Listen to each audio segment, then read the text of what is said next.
Hello, everyone. So today's session is a part of our series of ACL mentorship. So our ACL year-round mentorship has been running since 2021, and we usually have a monthly panel on a certain topic. Some of the topics could be, should I choose academia or industry, how to apply for PhD, how to choose my first research topic, and so on. And it's now co-organized by Vinod here, who is in person, me, who is in person, and we have many of us joining on Zoom as well. So we have Mohit and Weijia and Oana. Apart from that, Radha Mihacha and Abe Zala is also a co-organizer.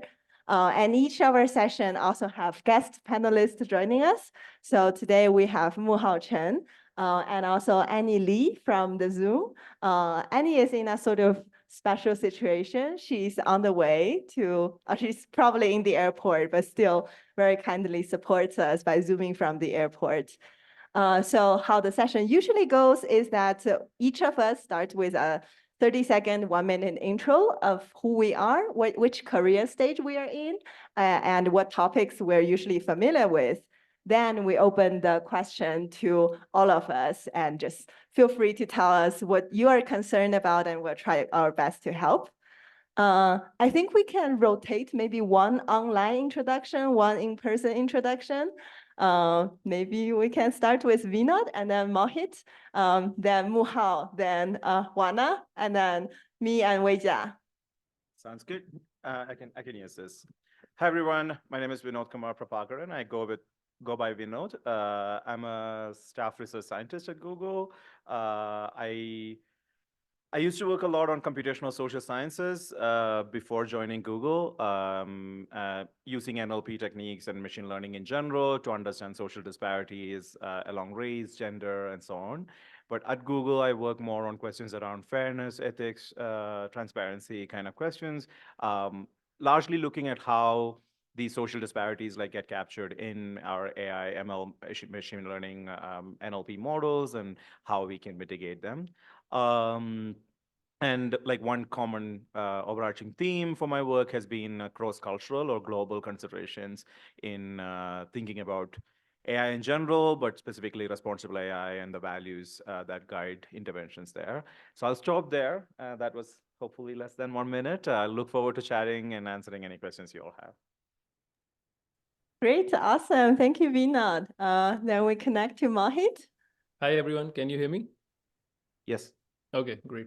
Actually, also had a small request. Maybe since one camera is already on the mentors, maybe the other camera could face the audience. Oh, yeah, okay. So she already read my mind. Great. So awesome. Hi, everyone. So I'm Mohit. I'm at the career stage of full professor at UNC, and I also do some industry consulting and a lot of collaboration with different companies. And then in terms of topics, sort of the three big parts of our lab is a lot of work on multimodal AI, all the way from one of the first multimodal BERT models, but now more multimodal generative models, like their unification, also things like their evaluation in terms of their skills and their biases. Then we also focus on recently a lot on LLM planning agents, all the way from discussions to collaborations to consensus to all the way to things like long video generation. And then the third bigger aspect is, in the same thread, we do reasoning and interpretability. And then the third sort of big axis is efficiency. How can we make a lot of these models more democratic, especially for academia and situations where everyone cannot afford thousands of GPUs? Thanks. Okay, thanks, Mohit. Well, thanks for having me. This is Muhao Chen. I'm an assistant professor at the Department of Computer Science and UC Davis, and I'm at the stage of, currently it's the 4th year of being a faculty member. So my group works in the intersection of machine learning robustness and natural language processing, and most recently we care a lot about this security and safety issues of large language models and the large vision language models. And also, you know, partly I do also collaborate a lot with the industry. Most recently, and we have quite a few collaboration ongoing with Microsoft Research Redmond and also Amazon AWS Science. Yeah. Okay. Awesome. Thank you so much, Muhao, for joining us as the guest mentor. And then we will, well, since I'm a bit hesitating because since Annie turned on her video and she's in an airport, so maybe we have you followed by Oana and then go to me and Weijia. Hello, everyone. My name is Zhijing. I work on low resource language multilinguality and language diversity. And frankly, Zhijing, for inviting me. I think I was a mentee several years ago, so I'm very happy to contribute to the mentorship. Yeah, so I am a new assistant professor at Ontario Tech. I'm status only at University of Toronto because I was a teaching student there for a little bit. And I'm really excited to meet you. I guess my PhD was in bioinformatics and I transitioned into NLP. So I have experience in terms of transitioning topics and as well as getting into industry first and then coming back into academia. So happy to talk about this interesting experience.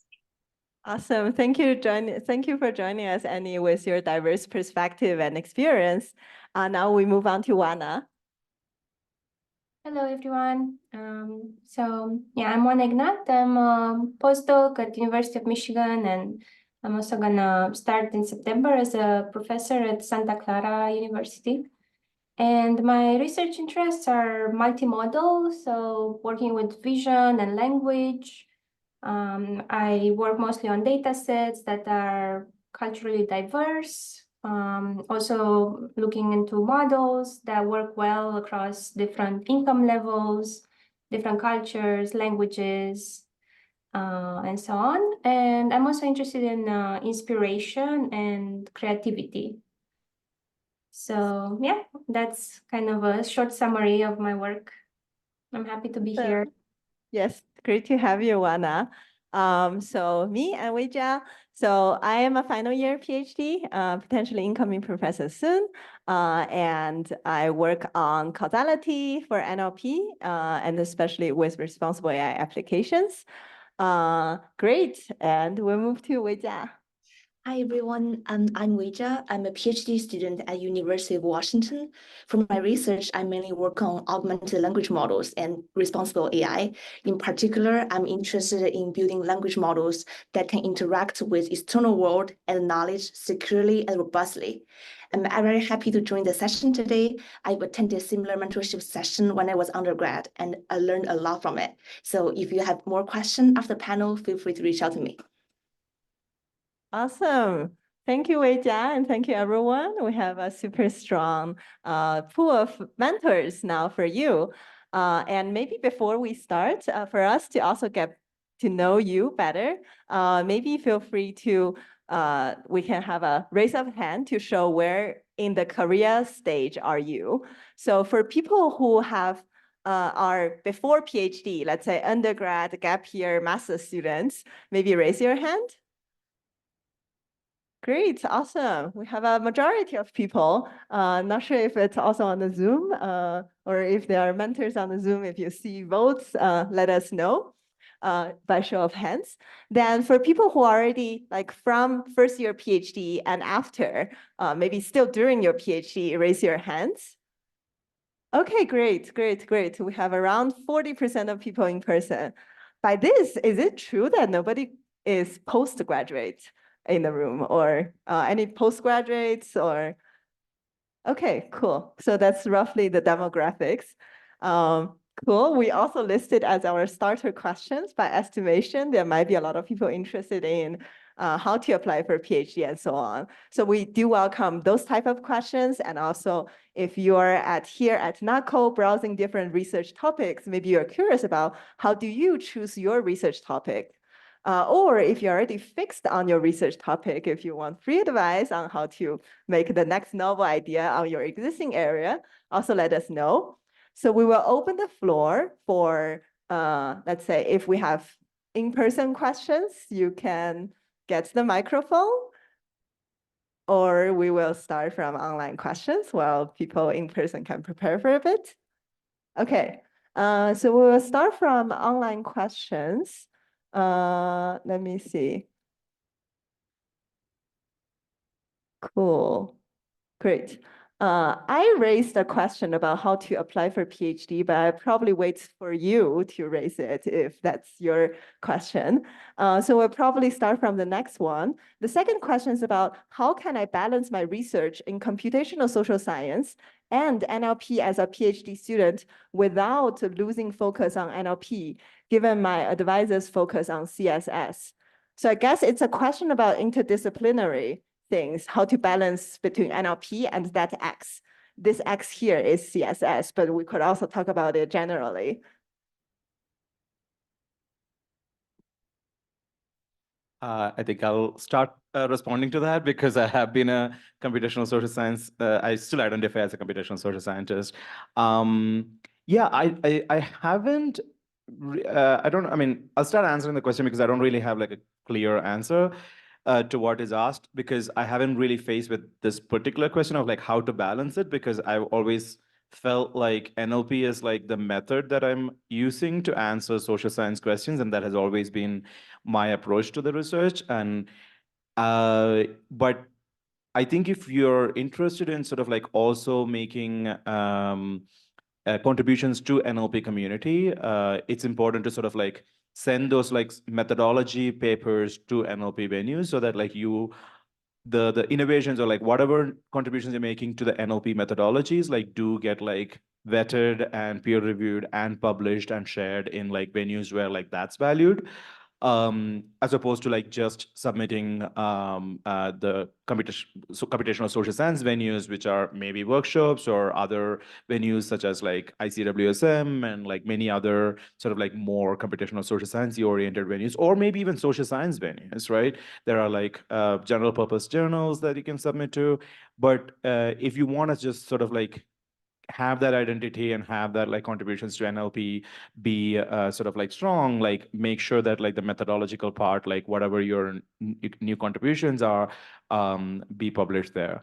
One of the things that like when I look back at my career, like one of the mistakes that I did is like I sent almost all of my work into NLP venues. So most of my PhD work were in NLP venues. So even the social science insights ended up in like there's some social science track within NLP, which it was great. Like, you know, the rooms were full because I was talking about gender and power and all that.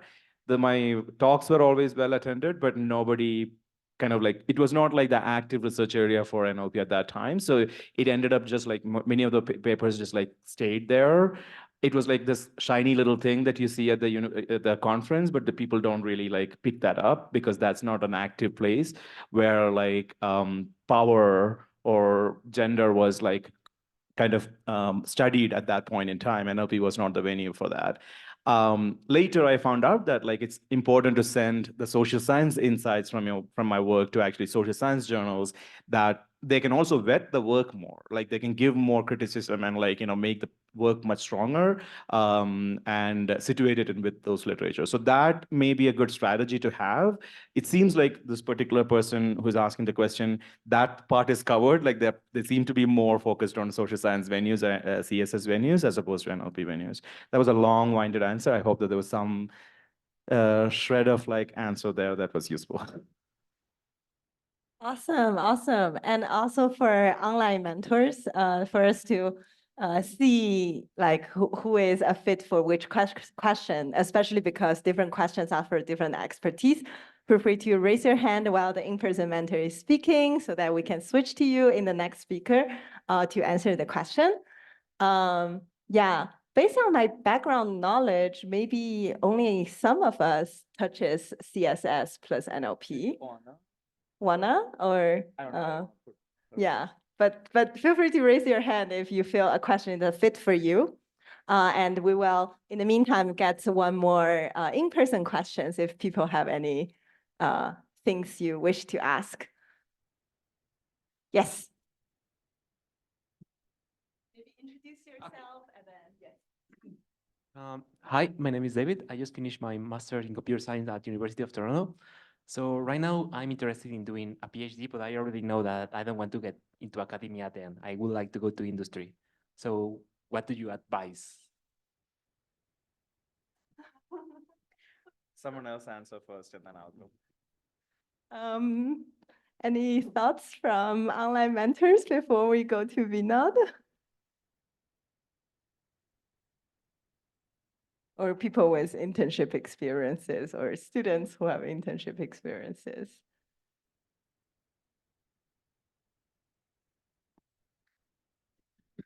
Okay, I'll take that. Like, please do chime in, Oana, Mohit, and others on the call. So your question is like, so you are going to do the PhD. I mean, this may be a shared question for many of you, even if you're not asked as explicitly, that you're getting into PhD, your intentions are to like just sort of get into industrial research as opposed to academic sort of like path. I mean, in CS in general, that's like the very common pattern, right? Like the number of PhDs like that end up taking like the academic route is like relatively smaller than like industry research, and there's like a lot more opportunities for that compared to like say some social sciences or some other disciplines. Like it's much less to have like the industrial. There needs to be a more intentional sort of like planning from ahead of time to actually carve out like a path to industry. Whereas like I think in CS, especially in like NLP, at this point, it is just like you just have to say it and like you can it's like much more easier, I feel, to have that. Like I think industry, there's like a lot of positions for PhDs with expertise. I think in terms of like what you're just getting started, so what I would keep in mind is maybe two top of mind things coming to mind is like try to get internships in the second year onwards or something. Doing one or two internships like might sort of give you the sense of what industry research look like, and the priorities do differ. I mean, I spent like almost 10 years in academia, like not as a professor, but like, you know, PhD student and then postdoc, and I wanted to go into academia. So I have like a very academic oriented mind. And then I took the industry job as like a let me try it out for like 2 years kind of thing. And now it's been like 6 years and I'm still there. But it was very different. The norms are different, like the expectations are different, the pace is different. So I think doing internships would get you the sense of like how to do research in like that kind of environment.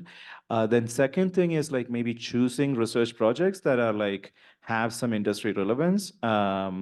And it's hard to like know what would be relevant like 3 years or 5 years ahead of time. But I think people know that, right? Like people who are hiring in industry, like they're not like expecting you to have that forethought or like, you know. But I think doing research that is like very academic focused, like, you know, may not be a good idea if you're like completely not interested in like academic path. For me, it was the other way around. Most of my research was like very academic focused, and it was like, oh, what is society? How does power manifest in language? These were like not industry oriented research questions, and I didn't even apply for like much industry positions because of that, and was not my path. And when I did apply for the Google position, I don't think like if it was a general application, I would have managed to clear the interview, because my research background is of like not much relevance to most of Google at that point in time. But there was a particular team who was interested in my profile, and that's how I got the job. So my profile wouldn't have like made it into the industry because I chose research projects that were very academic flavored. So choosing the research project for your thesis, like that has more industry relevance, is another thing, in addition to like, you know, trying to get internships. I think these two things like would be good. And then a network at conferences. But I'll stop talking now. I guess like Mohit may have like some thoughts. I'm sorry to put you on the spot. Because Yeah, I mean, there's I like can, many I students who think have landed in industry. these are pretty useful insights. I think from my students' perspective, who are very happy in industry, like Vinod said, I mean, it's both career paths are very popular and normal, right? So I don't think you have to do anything special, except maybe Vinod mentioning like not doing something too academic. But I think these days, I think unlike his right experience, during his PhD. I think now it's a little bit luckily different because anyway, we cannot avoid the large language models and we cannot avoid, I mean, whether even if you are studying them, analyzing them, evaluating them, right, not necessarily working on training them or fine tuning them, right? Even then you are playing enough with engineering and large language model aspects, even, right, if you're trying to break them and show problems with them, right, which is a great area, right? So I feel like then this way you are always already collecting some good insights and experience, right? And the other thing I would probably say is that definitely do internships, right? I mean, at least in one summer, but most people do several summers. So this will not just tell you how much you like industry, but also do it in different enough places if you can, right? If you have that interest or option. Some folks won't, right? It's not always easy to just like go and do diverse internships. But if you can, right? I mean, if you're specifically looking to choose a certain kind of industry place, then you can use your internships, right, to choose between different types of companies, because nowadays it's also, right, really big places versus also really, really good small places, right? So where in fact a lot of exciting stuff is also happening equally. So this way you can sort of choose a bit. But on that note, I mean, there's what I was trying to say is there's a lot of variety of companies now that are focusing on different aspects of research. So even if you're doing something a little bit more academic, actually some of them will value it, right? Some of them are purely focused on how to do, for example, just to pick up one example, like data selection and data curation and data pruning, right? That can need a lot of maybe more theoretical and statistical insights. Right. So by academic, let's assume if one example of very academic research means very statistical and very theoretical, that has a lot of place in industry. So I feel like there are enough options now that even a little bit extra academic kind of research does have a place in, but obviously it will still limit your options. But use your internships and conferences, right? I'm sad I'm not there, but you should use this experience, right? There's hundreds and thousands of industry people representing all these different small and big companies, right? So talk to them, ask them what kinds of right research areas is the next 5-year horizon for them, right? And then you'll learn some matches between your research and theirs. And I think you'll be surprised to find that most of the time, whatever you're doing does have some good industry matches for some companies. Awesome. Thank you so much, Mohit, for sharing. We can maybe have mentors having their hands up if they want to share as well. And also, since Mohit and Annie will only stay for the first hour, so whenever you two have answers, you're prioritized. Great, awesome. Then moving to one online question, which is very relevant for us from a week ago. How should we navigate the trade-off between submitting to rolling deadlines and ensuring the paper is sufficiently mature and well-developed? So maybe you are at this question in the last June ARR and you'll face this again in the April ARR. So welcome any sharing. Maybe we can start from Muhao. Yes, thanks. My recommendation is, I think the ultimate goal is not to publish, but to actually publish very exciting work, award quality work or works that really makes impact. So I would say that's also my recommendation to my students. We never try to catch up deadlines. Instead, we will always try to just polish the paper into the best status, at least the satisfactory status of what we believe. And on the other hand, I do think, well, there are pros and the cons of the rolling deadline, of course, right? But some people would think the rolling deadline actually, especially students, they will think that the rolling deadline is putting a lot of pressure on them. But my suggestion is that don't really treat this as a deadline. Treat this as a chance to get some feedback from the peer, right? So you think about this, right? So you have multiple deadlines and you have multiple places to commit to, right? There's even also the transaction of the ACL, which is a very respected, venue where you can actually get very, very high quality reviews from, very senior people from the field. But let's say even if you get a paper soon and you submit it and it's good enough to be to get a good meta reviews and you can commit it. There's still quite enough time between the commitment time and also the conference time, right? So during that period, you should also think about if you have any new results, if you have any new insights to keep adding into the paper, right? That will also be beneficial. So my suggestion is definitely the goal should be always try to make the paper as close to award quality as enough, and just treat the deadline as a chance to get feedback from the peer. Thanks. Yeah, really, really appreciate this answer. I also think this is the right way to do research. Since people are a bit too shy, I'm gonna put you on the spot. Weijia, feel free. Oh, yeah, I totally agree with Muhao. I think the great thing about rolling review is that it eliminates the stress of trying to catch a single deadline a year. I guess the ultimate goal of submitting the paper is to use a tool to share your insights and contribute to the field. Like the goal is not about just publishing a paper. Yes. Annie, just speak up whenever you have any thoughts. I know it's a bit of a hassle coordinating with things. Great. Or any other people on Zoom, welcome any answers or great. I can add something or yeah, okay. No, I like the idea of getting feedback, and I also experienced that now, like the last 2 rolling reviews. So I submitted in April and I got the reviews and I got to improve on them, like based on the suggestions from the reviews, and then submit a better paper now for June. So yeah, I think it's a good opportunity, and yeah, it's kind of similar to a journal maybe, where you have more control over what reviews you're gonna get. And yeah, you can just work on improving the paper based on that. So yeah, I like that, having a bit more control over this process.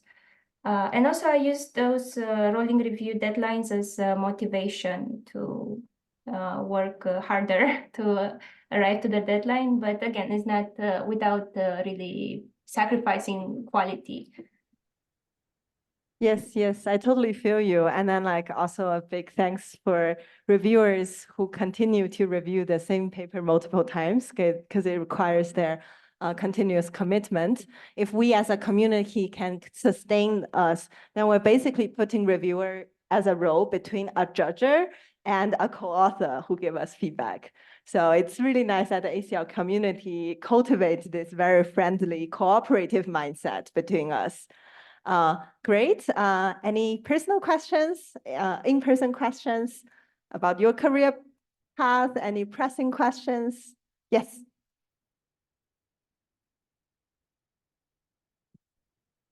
Hi, everyone. Sorry. Hi, everyone. I'm Fernando. I finished my master's in ETH Zürich. And I'm in this process of applying for PhD. My question is related to how to choose a topic. I have done some research in evaluating the capabilities of large language models. So that's a topic I like, and I will probably apply for, like, I will probably choose that topic, but I am also interested in other topics, for example, interpretability. I don't have, like, I haven't done research on that. So my question is like, I like this LLM evaluation topic, and probably my application could be stronger in that sense, and I am happy to follow that path. But like, I also like this, like, for example, I'm also interested in other topics, like how do you advise to handle this situation? Like, could I probably do some side research on this, or probably try to like work a bit on interpretability and then apply? So that's my question in general. Let me provide an augmentation for the question so that we're more specific. Imagine a scenario where you have several papers on topic A. but in the depths of your heart, you might be interested in topic B, and you have 6 months to 1 year before you submit your next PhD application. How can you best situate your application? I'll let some of the professors answer. Okay. Yeah, all right, thanks. So one thing I want to acknowledge is that, especially in the AI machine learning, NLP, computer vision also counts. PhD positions are getting more and more competitive nowadays to apply, but I think my feeling is that, okay, it's especially hard for early, beginning career people to really choose between different directions. But the reality is that after you start your PhD, even later after you start as a researcher, as the faculty, you will have lots of chances to explore different things, right? You'll become more and more skilled up. My suggestion is at the beginning, try to pursue for in-depth rather than pursue for breadth, because from the very limited perspective of time, you will probably only have enough effort to really focus on one or maybe two directions. But that actually will demonstrate a lot of things when you're applying for PhD. That first demonstrates that you have serious consideration in one direction, you have in-depth thoughts, and it's totally fine that you find something else to be excited, but it's okay. It's a valuable experience for yourself. Right, and also it's a valuable evidence to show to potential PIs that you have done enough effort. You have done some serious research in depth in one direction. But at the same time, if you have other directions that you are interested in, it's totally fine. You can always write these as proposals, right? Or tentative topics in your personal statement, or when you communicate with potential PIs, you can always bring these things up. You can tell that you are interested in one direction and you have done enough research, but for some reason, if that's not the research direction you want to continue, for some reason, you are thinking about another direction, but what you have learned from the previous experience is actually more important. Yeah. Awesome. Thank you for the answer. We will definitely need Mohit or Annie on the question, as you have seen many PhD applications before. So I actually had a Zoom crack, like internet crack. Could you just briefly summarize the question for me once more? So that Yes, so it's a pre-PhD question. A student is thinking about applying for a PhD, and they have previous papers on topic A, whereas the actual maybe true interest that's making them more and more curious is topic B. And then it's 6 months to 1 year before submitting the PhD application. Should the student do one more project on topic A and frame the research statement around topic A, or still try to fight for something related to topic B? Okay. Yeah, that's a pretty interesting question. I mean, I think first of all, it also like depends on the privilege that you have, right? I mean, we shouldn't assume that everyone would have the privilege to like maybe they're like most of the times what might be happening is they already have a nice channel with some advisor or some researcher or some professor, right, who's working on topic A.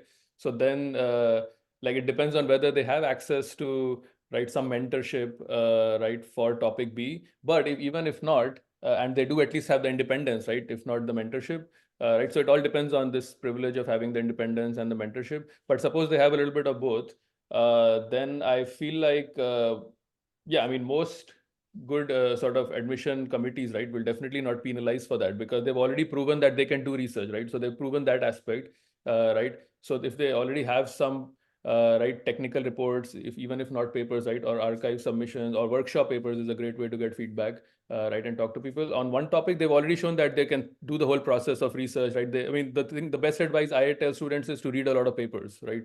That willpower and self-initiation they have to have. Right, if they want to be a great PhD student. So it is already like they've gone through that process of doing research. Now, if they can pivot and try like 6 months to 1 year of research on the topic that they actually love and want like care more about now, right? I mean, then I think it's pretty safe because they already have some research on their right CV, and now they can afford to actually move towards their passion. But obviously, it should be something where I mean, they know, right, that, okay, these are the mentors or advisors I want to apply to because of topic B, right? But if if they think topic A is more, right, sort of has more matches. So it depends also, it's a complex formula, right? It depends on, I mean, the sort of breadth of topic A and B too. Yeah, go ahead, Vinod. If Annie wants to speak. Okay, Annie, we know your plane, your flight is upcoming, but like very feel free to speak of. I think she's not online anymore. Okay, maybe she has checked into the flight. Yeah. Probably on the Okay, flight. maybe now. then okay, that's easier. Okay, I just want to, I mean, I agree with everything both of them said, and but I want to just like add one more point that like, think about like PhD as like acquiring the research skills or like, fine tuning like your research skills. And so in that sense, like the application point at the time, like when you're applying, it's just like the starting point. Like you're like going to be gaining like the skills to do research in like one thing, like and polishing that, and then that you could, as he was saying, like you could switch at a later stage. Maybe you'll be forced to switch because the funding changed or something. But I mean, yeah, if you have already done stuff in one place and strategically, as Mohit was saying, like in the application, depending on who you want to work with, like if they're already working in evaluation, like, maybe like lean on that. And I mean, you may want to strategically use your existing experience, but like, I wouldn't worry too much about not being able to work on the thing that you're passionate about, just because you chose to write a statement of purpose based on what you have already done. There's like so much more opportunities to change that later.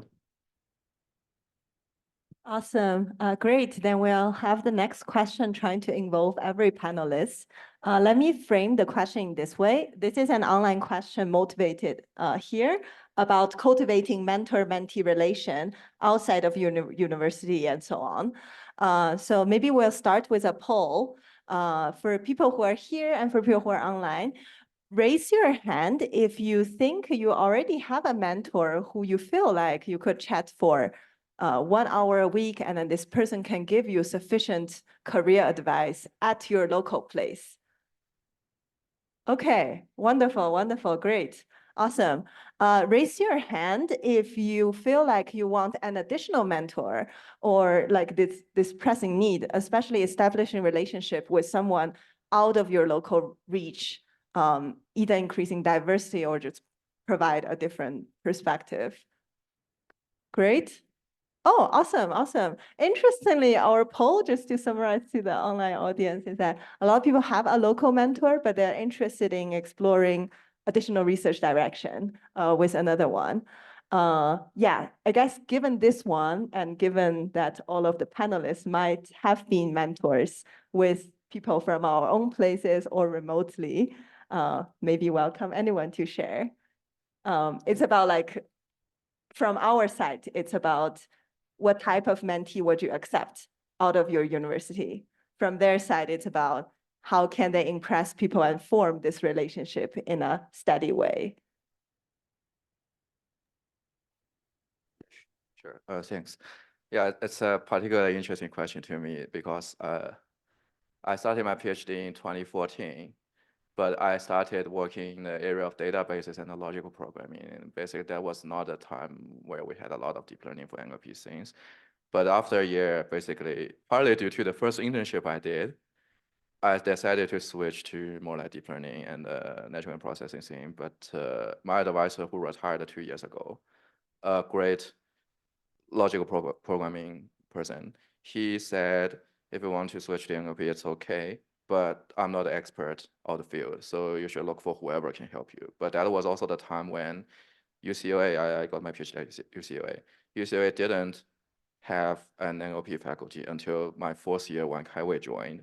So that was also the time when I started to reach out to, all over the world who I can find collaborators with. That literally started with my undergrad roommate who works in Stony Brook, who was particularly in the situation.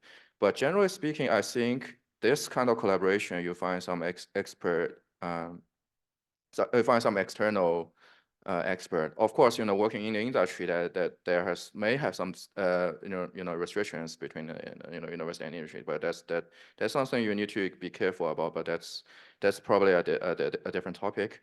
Going back, so my feeling is that any kind of collaboration is always based on the fact that you find a commonly interest topic, you find a good synergy, and both parties knows what kind of expertise they are, and that they can bring into this collaboration, and this forms a good commonality. A good complementarity, right? So I would say a way to reach out to people for outside your university for collaboration is you should first know what your expertise is and what their expertise is, and what's the current topic is, such that you can envision this kind of complementarity that can happen between both of you, right? And also, don't just think about reaching out to senior mentors only. Try to also think about reach out to your peers in from other universities, right? That also is a chance to bring eventually a collaboration between their mentors and your mentors and yourself and your peer, right? Someone online? Sure. Let's get someone online. Maybe I can answer this from the student perspective. Yeah, I think for me, attending conferences, workshops, and seminars related to my field is very helpful. So I can establish connection with people outside my university. And a lot of my collaborations start with like conversation with people I met in the conferences. So we find we have similar interests and we want to solve like similar questions. And then we talk what our solutions are and we start the collaborations. So I think attending the conference is definitely a very helpful way for me to establish collaborations with other people.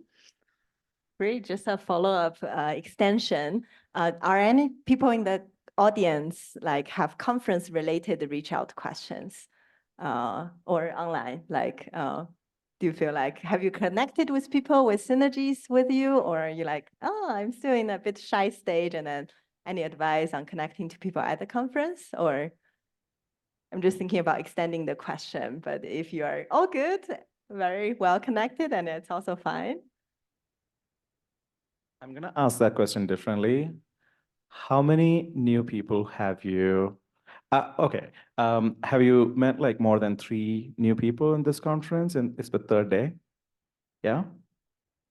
And people in your cohort, as in like other PhD students, or more senior or like professor level kind of people who could be mentors, or mix, right? Okay, so I think that's like the networking at conferences is like one great way to meet people who have like similar kind of interests as you, and like as was mentioned earlier, like kind of like making the connection would be like a great to sort of like have that longer term relationship and collaborations, like, but beyond that, even other than that, like I think I have had experiences where like I've had like mentors who were not really, I wasn't collaborating on a project, but like they were really helpful in like shaping my decisions and like career decisions, whether when I was going through choosing between projects, or like I have had like people who help me decide industry versus academic research, and I mean, in my 10, 11, 12, 13, 14 years of, gosh, I just started counting at 10 years of research experience. Like I've been helped by so many people other than my advisor, not one single person, but like many different ways that mentors like, and I still keep reaching out to them, like, but it's not like every week or every month. I don't have like a standing meeting, but I know that they care about me and like sort of care about my career, and like I can reach out to them. But those are the cases where like you build relationship over time. And maybe one of the questions, like I think one of the ways that I'm interpreting the question here is like not about building a collaboration. There's like, it's like, you're building something, bringing something to the table, and like, it's a collaboration. But the other kind of mentorship where like you actually get like career advice, like in longer term, could happen even if it's not like a full-on like collaboration. And those kind of relationships are made over conferences. And so talk to more people, and that's something that helped me immensely going to conferences. and striking up conversations with like people, so that like I feel comfortable emailing them about like a career decision. And like once you ask like that 2-3 times, then they know of you and they have like a sense of like what your aspirations are and help you with like answers. But it's not like a monthly standing call. So yeah, definitely explore those kind of things as well. Awesome. Great. Let's see, we could also move on, or if people have more things you want to share, just speak up. Well, we probably will get one more in-person question and then do a 2-to-1 ratio, because it seems like online there are more questions waiting. Any more in-person questions? Anyone puzzled about how to collect your materials for a PhD application? Yes.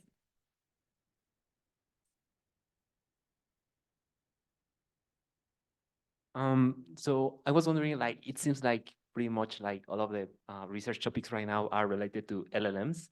And as a new, like, well, I want to do a PhD, but I'm not really interested into LLMs. I don't want to do that, but it seems like I have to do LLMs either for research or industry. So what, like, What's your interest? like low resource NLP, and you can do LLMs with that, but I mean, like, it's just a tool. It's not like the main topic that I want to do. So what do you recommend, like, for research topics in the LLM era? Great. If people don't mind me putting people in the queue, we can have Oana, and then one of us in person, and then another online. Yeah. Can you repeat the question? Sorry, The question is about there's a student who want to apply to PhD, but want to avoid always hitting LLM, but their true interest is actually low resource languages, and not necessarily with LLMs, or also preferably not just using this over and over. So like non-LLM, good research questions. I see. Well, we actually have a paper on that. So yeah, together Zhijing and I and our lab worked on a paper on, I think it's called LLM era, or NLP in the LLM era. So we try to come up with multiple research directions and that are hard for LLMs to solve. And low resource languages are actually included there. So you can take a look. And yeah, I think this topic is very important and of interest to the community. And there's also been special sessions, conference sessions dedicated to low resource languages. So I don't think you'll have problems working on this. Like, I think you'll find good advisors and people interested in this area. Awesome. I really like that question, and I commend you for like standing by what you think you want to work on. And I think, yeah, there's so many people working in LLM related projects, so it's probably a good idea to actually just like, you don't have to run with the crowd. Like if you really don't want to, sure, you want to still like make reasonable choices that like doesn't like keep you sidelined or whatever, but like low resource languages is like a place where like so much more work is needed, and that gets you more, you know, it is an opportunity, right? Like you're not competing with like 200 or 2000 people to actually want to say, or like beating the same benchmark, but instead like you're doing something that you're passionate about and something that is like much needed. So I think like that's great.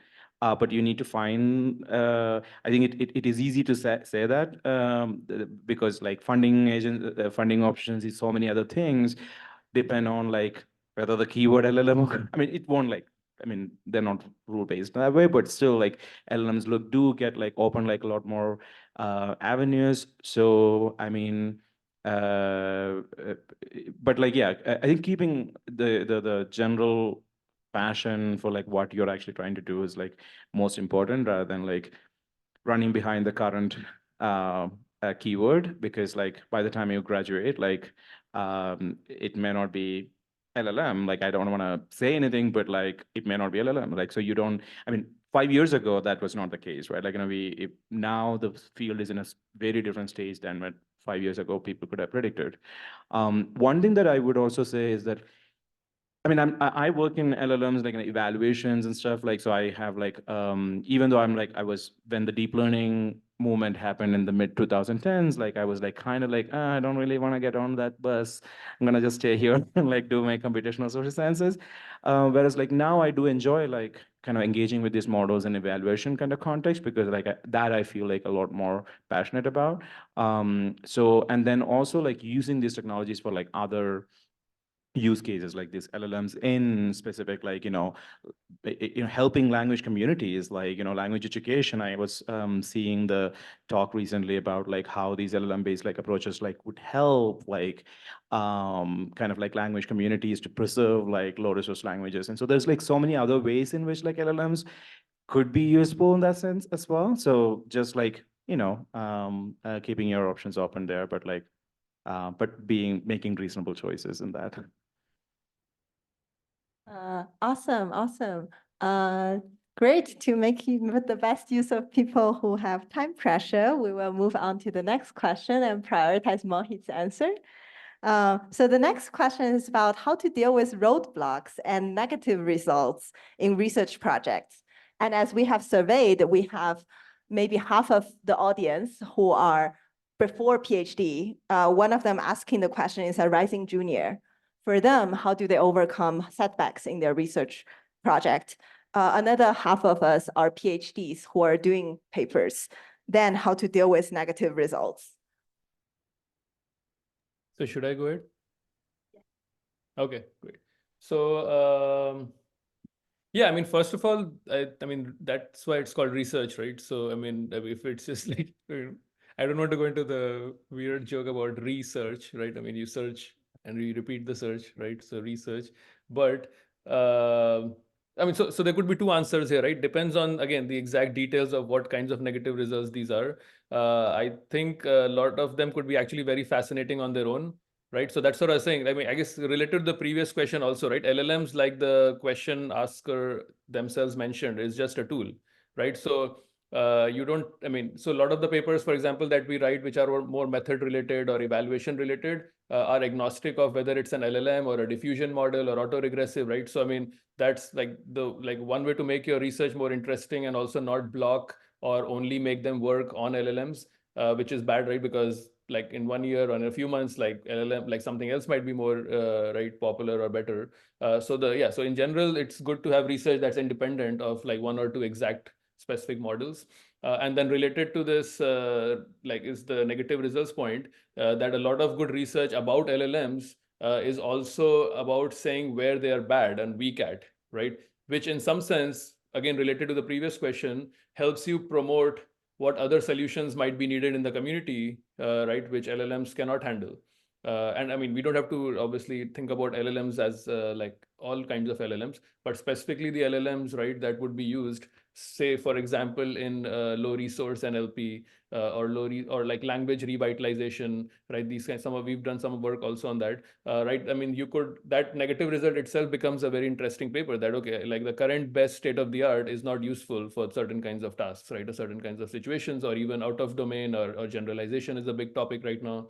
Right, so that itself is one axis, right, where you could have some very interesting negative results. And I think luckily our conferences and the NLP community is mature enough to really accept and celebrate such papers, right? In fact, more than many other communities, luckily. And then the other direction is where it's an intermediate negative result, not a final negative result, right? Then obviously that's where the research comes in, where I mean, you sort of have to understand why this is negative, right? And I mean, what could be like, I mean, then it's a very sort of low level process, right? I mean, the debugging process of whether it's something that you did not try broadly enough, or is it specific to, again, a certain kind of model, but maybe the results become positive in another model family, right? So that's where a little bit more of mentorship comes in, like talking to the students and postdocs around you, meeting the professor, asking for more tips about, right, what kinds of things you haven't maybe tried, right, that you sort of forgot or did not realize that maybe this could be the issue, right, that's leading to the negative results.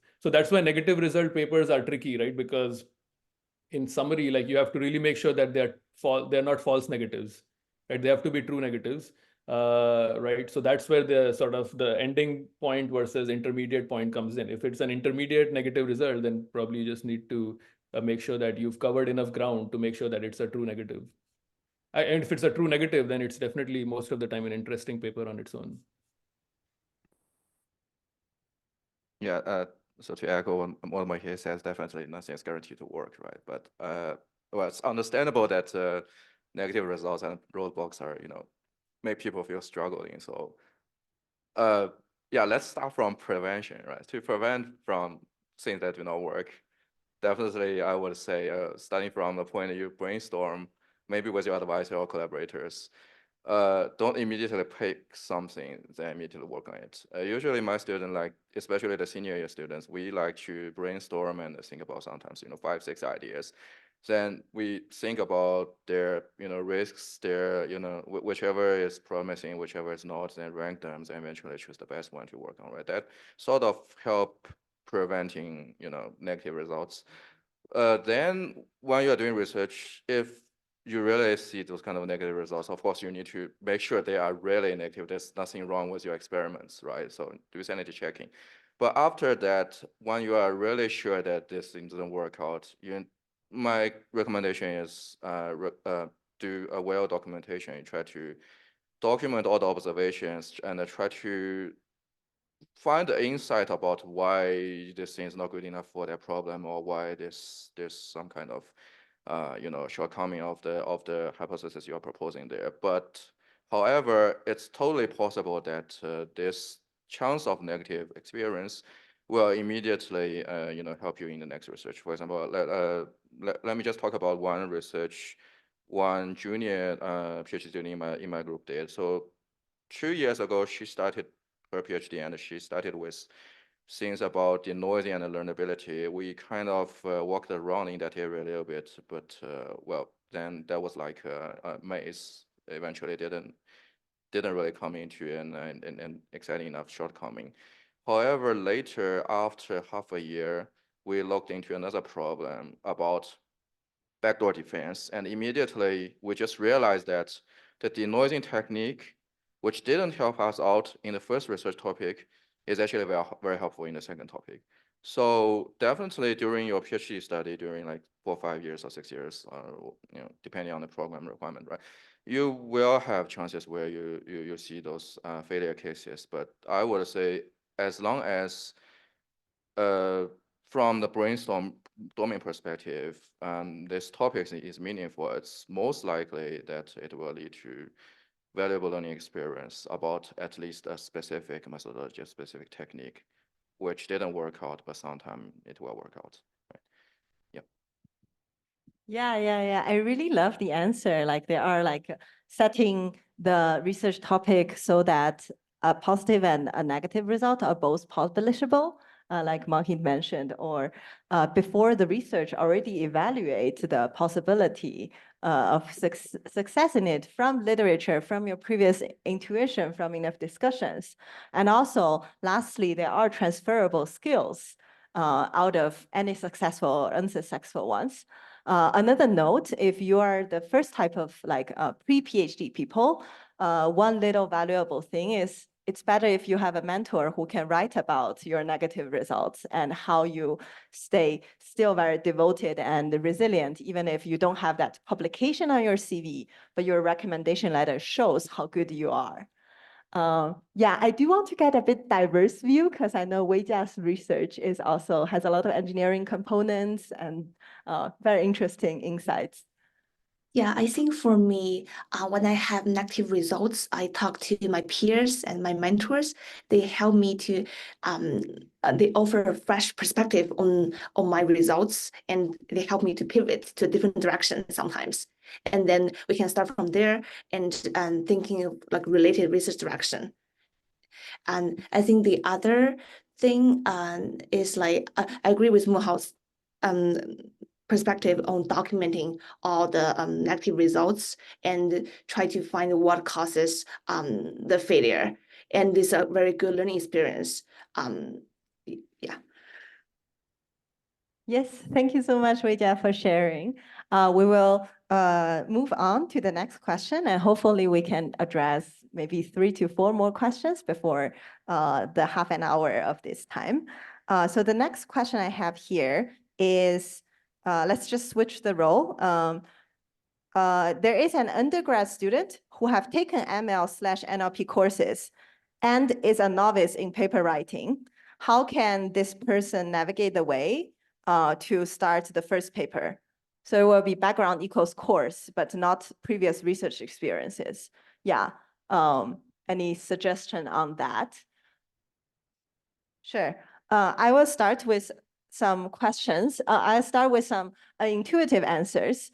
In one case, and which is also the thing that Oana, I, and a couple of others are trying, is that we see one example of a very good documentation for people with basic ML skills. So the prerequisite equals basic ML skills.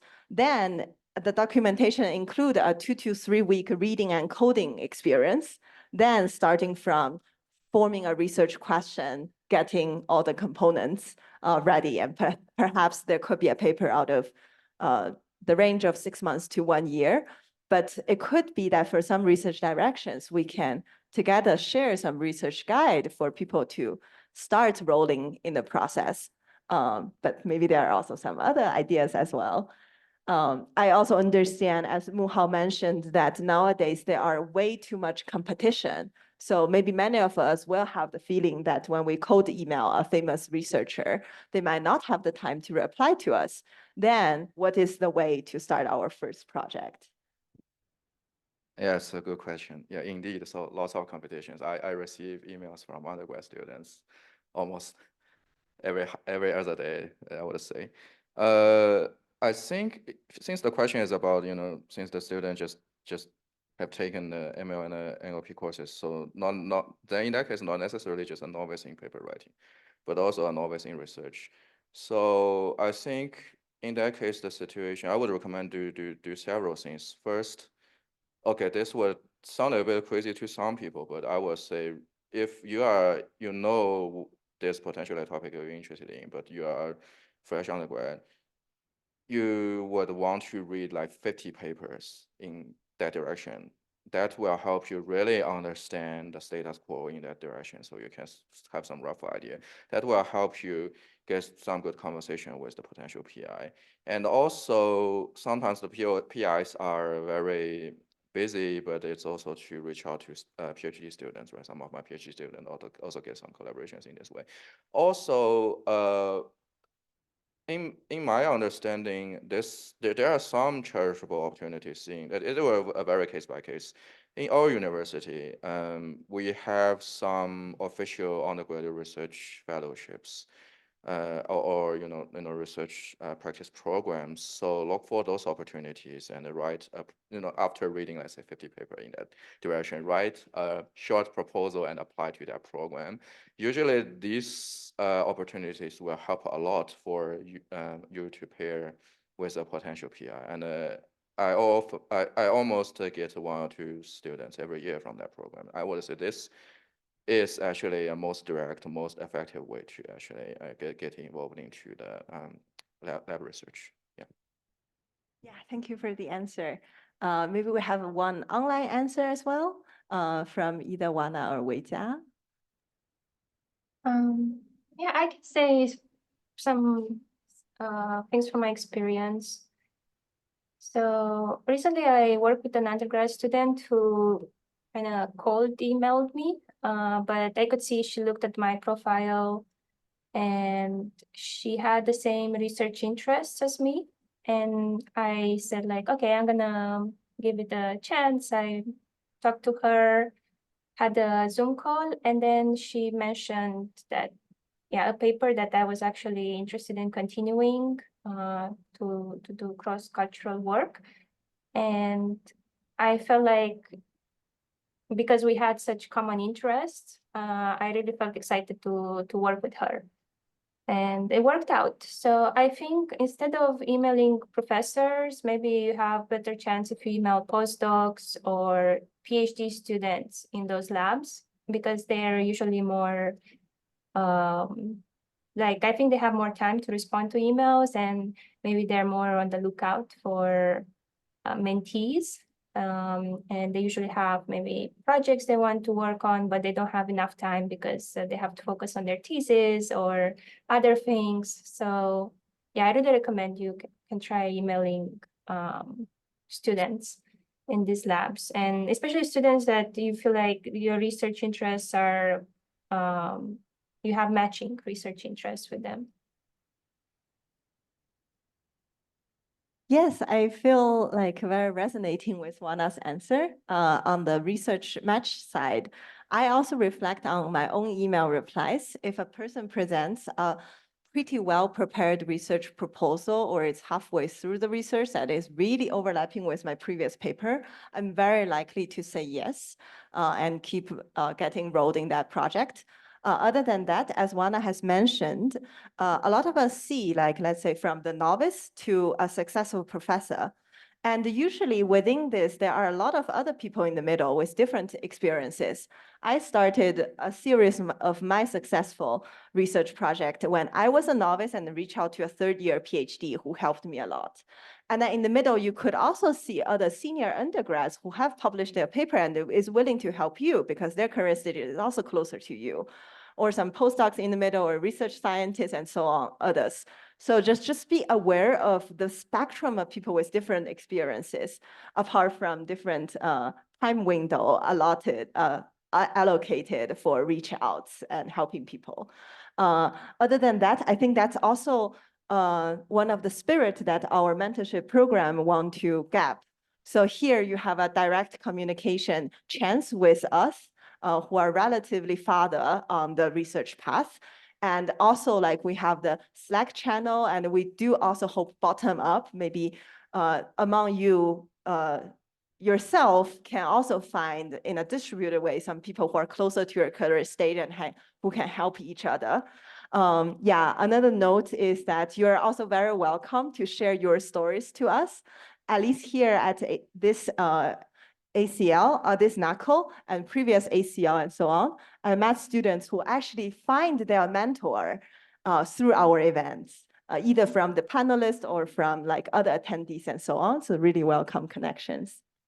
If I may add one more point, like I want to reiterate something that was said earlier about like read up more literature in like the topic that like you seem interested in, like as a starting point, because like in that question, it was just like, I've taken classes in ML and NLP, and I have like some writing ability. So that's like the tools that you have, right? Like that doesn't give you like what topic you're interested in or anything. Like, so for research, you need to actually have like a research project in mind. So I think reading like a lot of papers would be a good thing.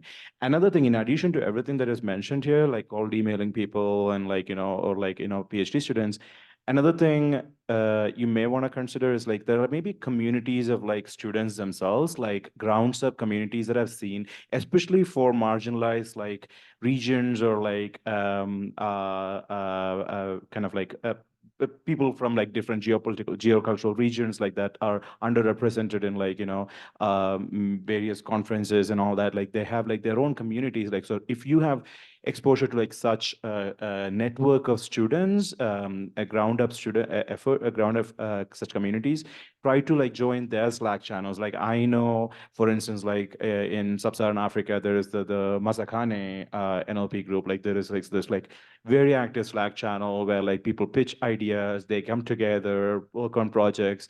It won't be like that you're like collaborating with like a Stanford professor or something like in your first project, but like it gives you like the research cred, working with others who are in your similar boat. Similarly, there are communities like Latinx in AI and Queer in AI. I have mentored students through sort of like Out in Tech. I mean, there's so many such sort of like communities, like collectives like that happens.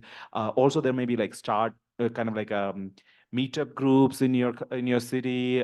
So try to engage in like that kind of places too, to sort of like find collaborators to like work on your first research project to just like get to the next step. Awesome. Thank you so much for the many good pointers. And if you need links or whatever, just reach out to us or people who are online today. We can provide links to all these things that we mentioned.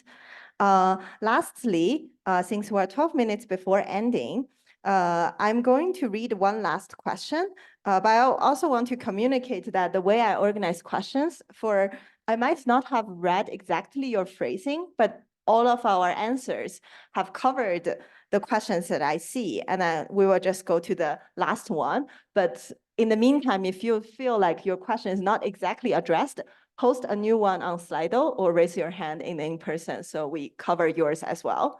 So the last unique orthogonal or not that aligned angle is about choosing a promising research question.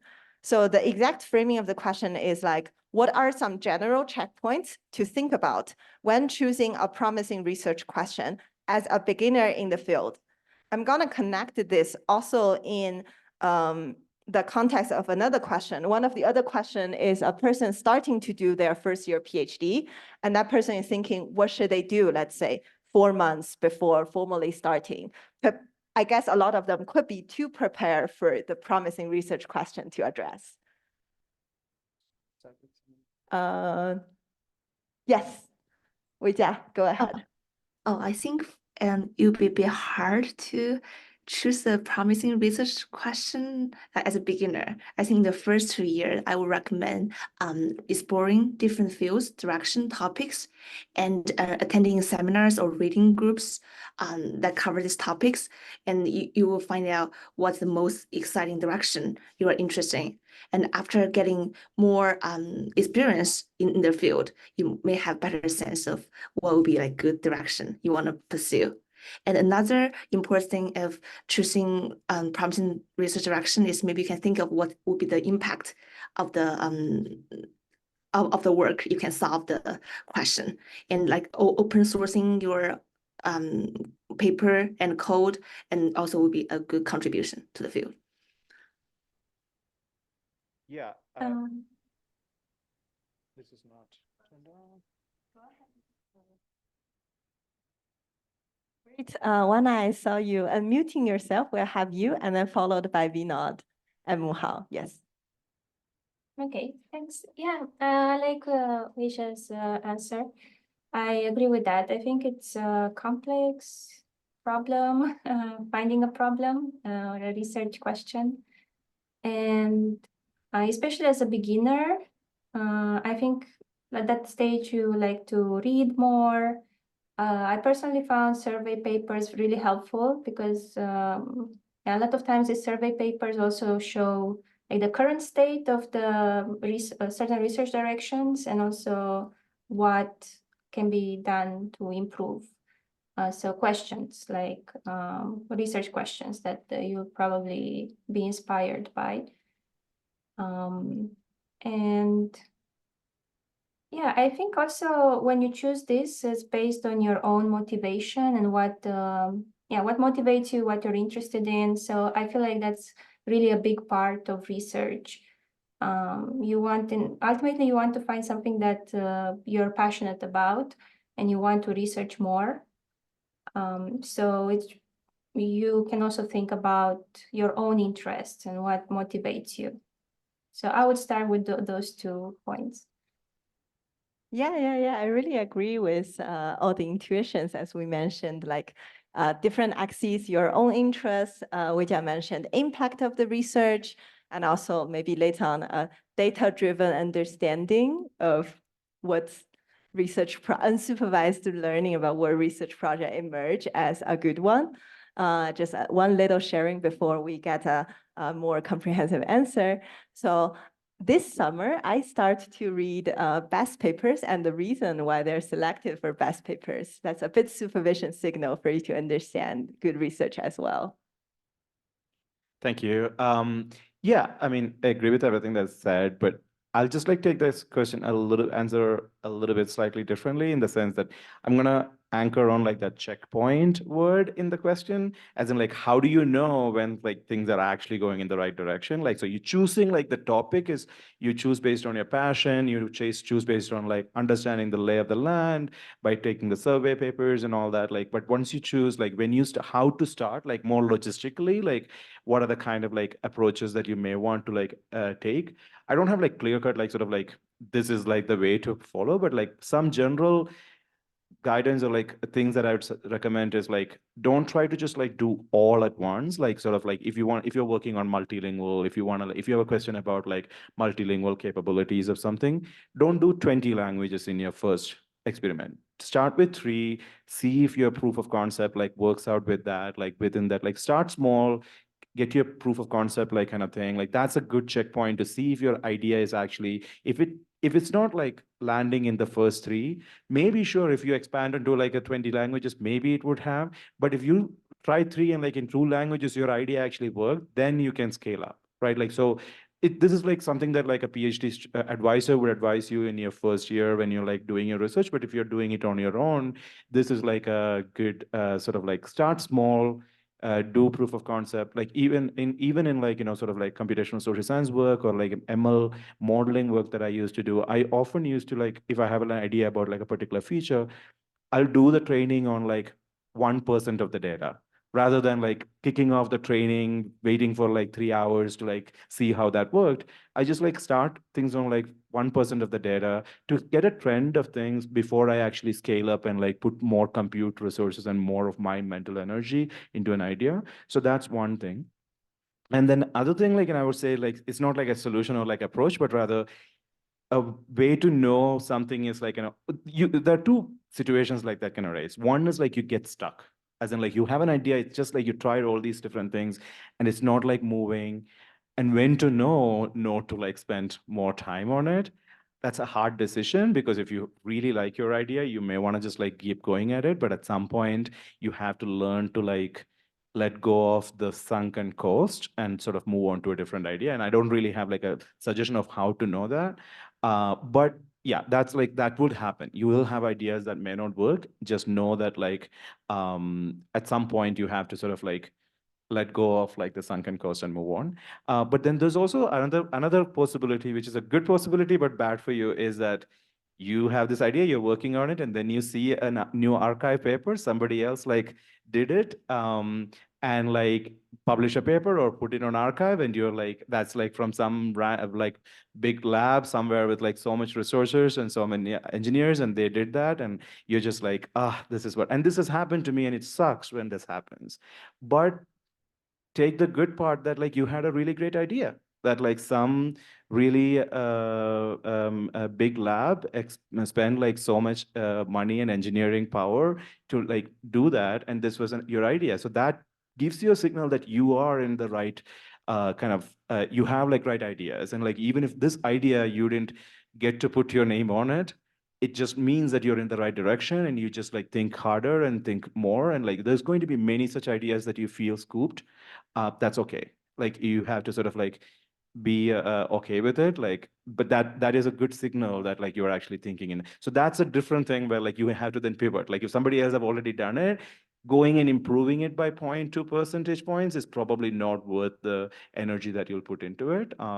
So just like that's another place where you may want to pivot to something different. That's just like some complementary thoughts that I wanted to add there.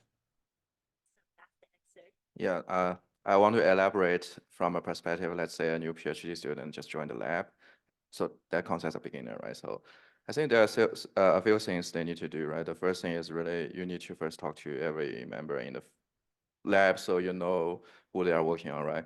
And for the first topic you pick, really a lot of things you need is basically feedback, right? So definitely, as an advisor, I will discuss with the student and try to identify a rough direction that the student is interested in. Then, actually, I would say the first maybe quarter or semester, the student will do it to read a lot of papers in this field. And while the student is reading papers, I would recommend the student to make some slides. It could be something like, you just make one page for one paper or one page for like a couple of papers that are similar to each other. Then one kind of feedback you can get is, when you are meeting with your advisor weekly, you can try to present those, very brief slides with the advisor, so the advisor can give you suggestions about, how to improve the paper reading process or make sure that you really understand those papers. At the same time, the advisor also do learn something from the students about your works, right? And then after, as I said, it's always important to read like something close to 50 papers in a field to really understand the status quo. Right? After you really understand the status quo, you should have some rough ideas to form a research problem, right? And you also need to go to your advisor and discuss with the advisor. As I said, some of my students, what they actually, we sometimes like to do this kind of things. We like to think about, 5, 6 ideas and assess them, right? And assess the risk, assess the novelty, assess whichever is promising than the others, right? I think this whole process of, understanding what your lab mates work on, understanding a rough area of interest, reading the papers, make sure you read papers in the right way, then discuss about a few potential ideas and pick the best one when you are close the loop. In that way, that should be a good starting point to begin a good enough research topic, I would say.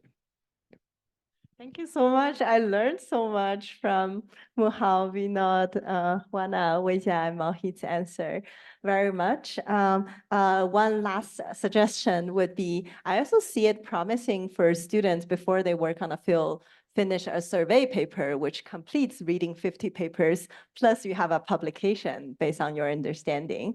Some students can also optionally start with a dataset paper. So you in-depth understanding what is the input, output, then inspire your further method paper on the same direction later on. Yes.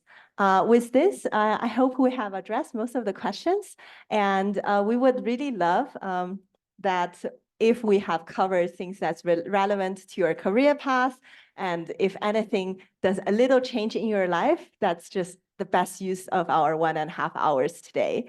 And thank you again for everyone. We'll share the video later on. Yeah, thank you. Thank you, Zhijing. Thank you.